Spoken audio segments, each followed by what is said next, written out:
ओम यम ब्रह्मा वरुणेन्द्र रुद्रमूर्त स्तुन्मति दिवेस्तवे वेदे सांगपत्क्रम उपनिषदे गायन्ति यम सामगा ध्यानापति तततगतेन मनसा पश्यन्ति योम योगिना यस्यान्तं न विदुषरासुरगण देवाय तस्मै नमः। श्रीमच्चन्दन चर्चितो जल बपु शुक्लाम्बरा मल्लिका मलालङ्कृत कुण्डला प्रविलासङ्कृता बलि शोभिता सर्वज्ञान निदान पुस्तक धरा रुद्राक्ष मालाधरा वाग्देवी बदनाम बुझे बसतु मे त्रैलोक्य माता चिरम मुखम करोति वाचलं पंगलं घैते गिरिं यत्कृपा तमहं वन्दे परमानंद माधवम।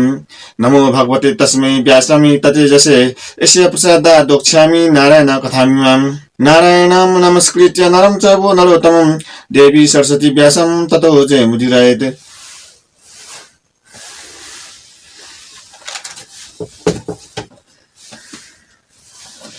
अथ अष्टमोऽध्याय।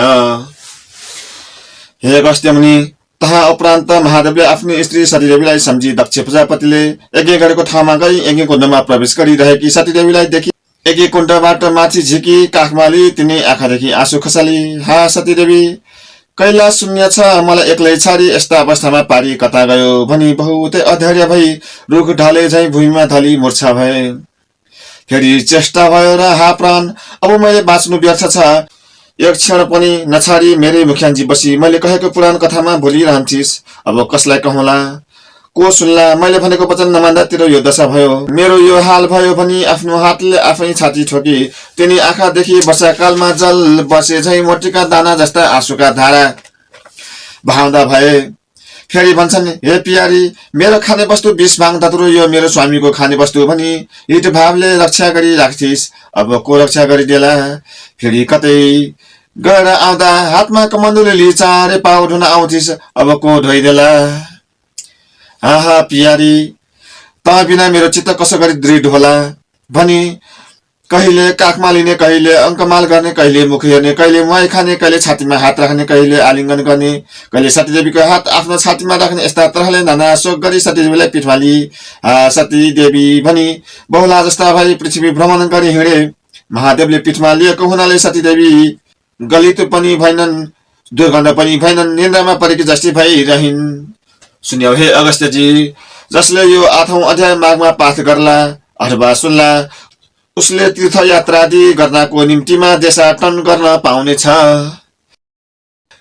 इति श्री स्कन्द पुराण किलारखण्ड षष्ठानि माघ महात्म्य कुमार अगस्त्य संवादे महादेव पृथ्वी भ्रमण नाम अष्टोऽध्याय।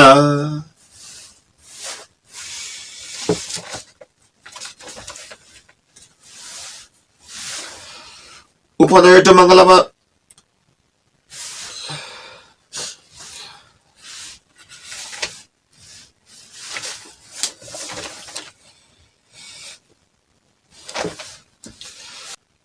उपनेट मंगलम व सकल जगन मंगलालय श्रीमान दिनकर किरण निभोतित नपन लीन दल विवेक कृष्ण काले वर्ष तु पर्जन पृथ्वी सस्यशालिनी जसयम छवरहित ब्रह्मण सन्तु निर्भया अपुत्र पुत्री न सन्तु पुत्री न सन्तु पौत्री न निर्धना सन्त सन्तु जीवन्ति सदाम सतम तत्रैव गंगा यमुना च तत्र गोदावरी सिन्धु सरस्वती च तीर्थानि सर्वाणि वसन्ति तत्र यत्र च्युतोद्धार कथा प्रसंगम या कुन्देन्दु तुषारहार धवला या शुभ्रवृषा वृता या वीणा वरदण्ड मदितकरा या श्वेत पद्मासना या ब्रह्माच्युत शकर प्रभृति वीरदेवै सदा वनिता सामा पातु सरस्वती भगवती निशेषाचार्य पहा कायेन वाचा मनसेन्द्रियर्वा बुद्ध्यात्मना वा प्रकृति स्वभावात् करोमि यद्यत् सकलं परस्मै नारायण यति समर्पयामि श्री स्वस्थानि परमेश्वरै नमः।